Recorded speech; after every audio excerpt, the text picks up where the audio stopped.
सर्वप्रथम मी हे सांगू इच्छिते की माझा जन्म झालाय शिवनेरी किल्ल्यावरती, जिथे छत्रपती शिवाजी महाराजांचा जन्म झालाय आणि मी जातीत जन्माला आले जी डॉक्टर बाबासाहेब आंबेडकरांची जात आहे. तर मला दोन्हीही वारसे लाभलेले आहेत. ज्या हाताने मी पेनाने क्रांती करू शकते, त्याच हाताने मी तलवारीने सुद्धा क्रांती करायची धमक ठेवते. माझे शब्द नीट ऐका. ही तलवार म्हणजे वैचारिक, ही तलवार म्हणजे शाब्दिक, ही तलवार म्हणजे स्वाभिमानाची, ही तलवार म्हणजे मान सन्मान माज अहंकाराची. जो वर्ग मला नेहमीपासून ऐकत आलाय त्याला या तलवारीचा अर्थ सार्थ कळतो असं मला कळतं. मी एक लेखकही आहे, त्यामुळे मला स्वतःचे शब्द कसे कुठं कशा प्रकारे बोलायचे आहेत, कसे फिरवायचे आहेत, कुठे ट्विस्ट आहे, कुठे शेवट करायचा आणि कुठे क्वामा घ्यायचा हे चांगल्या पद्धतीने कळतं. माझी सर्वांना विनंती आहे, जे जे माझ्या विरोधामध्ये आज महाराष्ट्रामध्ये ज्यांनी ज्यांनी पोस्ट टाकल्या त्यांनी फक्त बिग बॉसला एकच प्रश्न करावा की पूर्ण क्लिप दाखवा. ती पूर्ण क्लिप दाखवा की मी ज्यावेळेस असं बोलले आणि मला इंटरप्ट केलं बिग बॉस कडून, त्याच्यानंतर मी ओरडत राहिले की माझं पूर्ण ऐका, माझं फुल स्टॉप पर्यंत ऐकून घ्या, जे त्यांनी तुम्हाला किंवा पूर्ण महाराष्ट्राला सांगितलेलं नाहीये. ज्यावेळेस मी राकेश बापट, ओंकार राऊत, प्राजक्ता शुक्रे, करण सोनवणे यांच्यासोबत जो संवाद चालू आहे माझा, तो संवाद तुम्ही पूर्ण महाराष्ट्राला दाखवावा अशी माझी विनंती आहे. त्या संवादामध्ये मी हे सांगते की ही तलवार माझी शाब्दिक तलवार आहे, जी तुमच्या सगळ्यांच्या मानेवरती लटकलेली असेल. मी ती शाब्दिक तलवार बिग बॉस मध्ये घेऊन नाही आली आहे. का? कारण मी बिग बॉसच्या घरामध्ये 100 वेळा सांगितलं सगळ्या सदस्यांना की मी माझी बाहेरची बाजू इथे कधीच दाखवणार नाही. कारण माझे शब्द जे असतील विद्रोह, बंडखोरी, अन्यायाविरुद्ध न्यायाची मागणी करणं, हे तुम्हाला कदाचित नाही कळणार. त्यामुळे मी अशा शब्दांचा उच्चार इथे करणार नाही. मी एक खेळाडू म्हणून इथे आलेली आहे, तर तुम्ही मला तसंच बोलावं. त्यानंतर प्रत्येक दिवशी मला एक गोष्ट ऐकायला येत होती की ही भाषणासारखी बोलती, ही भाषणासारखी बोलती, ही भाषण करते, ही भाषण करते. मी त्यांना वाचवायचा प्रयत्न करत होते की तुम्ही असे मुद्दे घेऊ नका.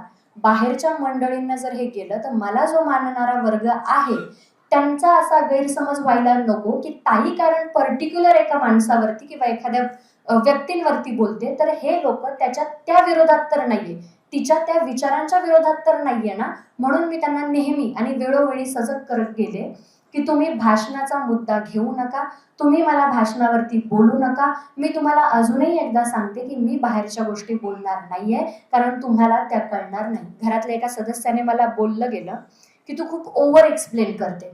त्यावेळेस मी तिला जेव्हा समजावत होते तेव्हा माझे शब्द असे होते की मी यासाठी ओव्हर एक्सप्लेन करते की मे बी 20 वर्ष चळवळीत आहे, माझा जन्म चळवळीचा आहे, ती सवय लागली आहे शब्दाची, बंडखोरीची, विद्रोहाची, त्या शब्दांची सवय लागलेली. चुकून जर माझा कधी असा शब्द जातोय आणि तुम्हाला कळला नाही तर हे तुमचं आणि माझं दोघांचंही नुकसान आहे. त्यामुळे मी ओव्हर एक्सप्लेन करतेय की तुम्हाला कुठे असं नको व्हायला की अरे ही बोलून गेली आणि आम्हाला काहीही कळलेलं नाहीये. त्यामुळे मी ते ओव्हर एक्सप्लेन करत गेले. माझा दुसरा मुद्दा असा आहे, जनतेला मी काय बोलले याची जबाबदारी अजूनही मी ठामपणे घेते आणि मरेपर्यंत घेत राहील. जर अख्ख्या महाराष्ट्राला मी चुकीची वाटतीये तर मी मरण पत्करेल, पण मी माफी मागणार नाही. या गोष्टीवरती अजूनही मी ठाम आहे. मला जर शिक्षा देत असाल तर छत्रपती शिवाजी महाराजांच्या एखाद्या किल्ल्यावरून माझा कडेलोट करावा अशी माझी इच्छा आहे, पण मी अपमानाला सामोरे जाणार नाही. स्वाभिमानाने मरेल, हा माझा शेवटपर्यंत पण असेल. मी जे बोलले त्याची जबाबदारी मी घेते. मला पूर्ण बोलू दिलं गेलं नाही तरी सुद्धा मी एक्सप्लेन करत राहिले की माझा हा मुद्दा होता. त्यानंतर मी बिग बॉसला एक्सप्लेनही केलं की मला एखाद्या व्यक्तीला टार्गेट करणं किंवा एखाद्याचं सगळंच हलवून टाकणं माझ्यासाठी 2 सेकंदाची गोष्ट आहे, कारण शब्दांची हेरफेर आणि शब्दांची गंमत मला चांगलीच कळते. मी त्यांना डायलॉगचं उदाहरणही दिलं. मी त्यांना हे सांगितलं याच्यावरून तुम्ही काय समजाल, शब्दशः अर्थ घ्यायला गेले तर, की तलवार से तेज हम अपनी धार रखते हैं. याचा अर्थ असा का की माझ्या शरीराला तलवारीची धार दिली? नाही. तलवार से तेज हम अपनी धार रखते हैं, मेरे बाबा साहेब के बच्चे हैं, क्रांती को तो हमारे खून में ही रखते हैं. हे उदाहरण देऊन मी त्यांना स्पष्ट करत होते की क्रांती को हमारे खून में रखते याचा अर्थ आम्ही एवढे माणूस म्हणून सजग आहोत की जिथे जिथे अन्याय होईल तिथे तिथे न्यायाची मागणी करण्यासाठी आम्ही उठले जाऊ. मग कुठल्याही धर्मावरती हो, कुठल्याही पंथावरती हो किंवा कुठल्याही माणसावरती हो, हा त्याचा अर्थ आहे. एखादा वैचारिक माणूस या गोष्टीला बरोबररित्या घेऊ शकतो, पण ज्या माणसाला चळवळ माहीतच नाही त्याला ह्या गोष्टी कळणारच नाहीये. त्यामुळे मी त्यांना 1000 वेळा सांगितलं की तुम्हाला माझ्या बाहेरच्या गोष्टी कळणार नाही, पण तुम्ही जर मला चिडीला लावताय, तुम्ही जर मला पोक करताय आणि जर तुम्हाला ऐकायचंच आहे तर मी बाहेर अशी बोलते की बाहेरच्या जगामध्ये मी सरकार म्हणून फिरते आणि हातात तलवार घेऊन फिरते. तर याचा अर्थ असा मी जुन्नरची, तर आमच्या इथे बांगड्यांच्या आधी तलवार दिली जाते, शृंगारच्या आधी स्वाभिमान दिला जातो. स्वाभिमान आमच्यासाठी श्वासापेक्षा जास्त महत्वाचा ठरतो. ही जुन्नरची ओळख आहे, कारण आम्ही छत्रपतींच्या किल्ल्यामध्ये जन्माला आलोय. सर्व महाराष्ट्राला मी हे सांगू इच्छिते. तलवार घेऊन फिरतो म्हणजे खरी खरी तलवार घेऊन फिरायची गरज नाही. आपण संविधानाच्या देशामध्ये राहतोय. ती तलवार मी हेही बोलले की मी हे विसरणार नाही की कोणता माणूस माझ्याशी कसा वागला आणि ती तलवार कशी फिरली जाईल. याचा अर्थ तुम्ही जर वैचारिक आहात तर ती तलवार वैचारिक फिरली जाईल. तुम्ही जर शाब्दिक आहात तर ती तलवार शाब्दिक फिरली जाईल. तुम्ही जर स्वाभिमानाने असाल तर ती तलवार स्वाभिमानाने फिरली जाईल. तुम्ही जर मानवरती जात असाल तर ती तलवार मानेसाठी फिरली जाईल. हा त्या शब्दांचा अर्थ होता. तुम्ही ऐकूनच घेतला नाही आणि अर्ध सत्य तुम्ही जिथं महाराष्ट्राला सांगताय याचा अर्थ मी काय समजू. मग तुम्ही ती पूर्ण क्लिप दाखवावी. त्यानंतर त्यांनी असं सांगितलं की आम्ही तिला निष्कासित करतोय. त्यांनी मला निष्कासित केलेलं नाहीये. कन्फेशन रूम मध्ये मी माझं मत मांडले की मला हा गेम क्विट करायचा आहे आणि मला घराच्या बाहेर जायचं आहे. का त्यांनी या गोष्टी सांगितल्या नाही महाराष्ट्राला की हे तिचं मत होतं आणि तिची इच्छा होती घराच्या बाहेर जाण्याची. तुम्ही जेव्हा अर्ध सत्य सांगताय ते किती घातक असू शकतं हे सर्व महाराष्ट्राने आता बघितले.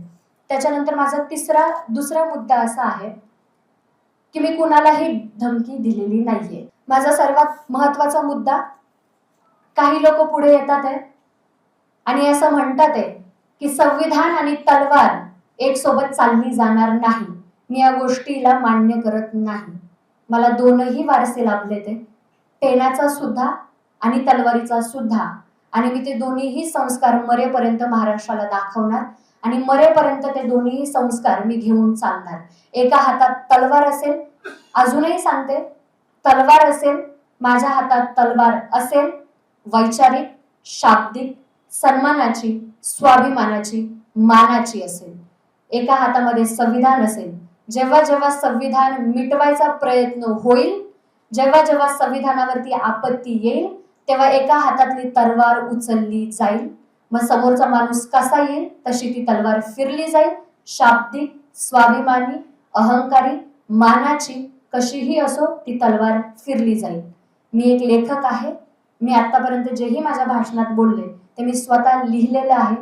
एक लेखक असतो जो सरळ सरळ मिनिंग देतो आपल्या शब्दातून, आणि एक लेखक असतो ज्याच्यामध्ये डीप मिनिंग असतो. शाळेमध्ये आपल्याला शिकवले एक वरचा अर्थ आणि एक त्याच्यामध्ये दडलेला अर्थ आहे. माझ्या भाषणाची खासियत आहे, शेवटला ट्विस्ट असतो. तुम्ही माझं पब्लिक जे आहे ते मला शेवटपर्यंत ऐकून घेतं, त्यामुळे त्यांना चांगलंच माहिती की ताई काय बोलणार आहे. मी अजूनही माझ्या मतावरती ठाम आहे. मी कुणालाही धमकी दिलेली नाहीये. मी कुणालाही त्यांच्या जीवे मारण्याची धमकी दिलेली नाहीये आणि मी या गोष्टीसाठी माफी मागणार नाही. बिग बॉसने ती पूर्ण क्लिप दाखवावी. कन्फेशन रूम मध्ये काय झालं काय नाही हेही दाखवावं. मी मान्य केलंय की मी माझे शब्द फिरवणार होती. शेवटला समोरच्या माणसामध्ये एवढे पेशन्स नव्हते की तो ते ऐकल आणि त्याला तो मुद्दा बनवायचा होता. त्यांनी तो बनवला आणि ज्या ज्या महाराष्ट्रातील लोकांनी माझं समर्थन केलं या गोष्टीबद्दल मी त्यांची आयुष्यभर ऋणी राहील.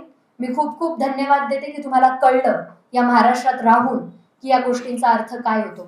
मला अजून एक गोष्ट अधोरेखित करायची आहे. लोक म्हणतात की हिला विचार कळलेच नाही, हिला विचारवंत कळलेच नाही. ही खूप इमोशनल आहे माझ्यासाठी. मी विचारवंत वाचलेत सुद्धा आणि मी जगते सुद्धा. जेव्हा एखादा माणूस माझ्याकडे येतो आणि सन्मानाने जी नजर माझ्यासाठी त्याची झुकते, त्या नजरेमध्ये छत्रपती शिवाजी महाराज मी जगते. अन्याय जेव्हा होतो आणि न्यायाची मागणी जेव्हा मी करते, त्या न्यायामध्ये मी डॉक्टर बाबासाहेब आंबेडकर बघते. हे मी जगते. एखादा मुलगा आणि एखादी मुलगी जेव्हा शाळेच्या वाटेवरती उभे असतात, तेव्हा मी सावित्री ज्योती बघते.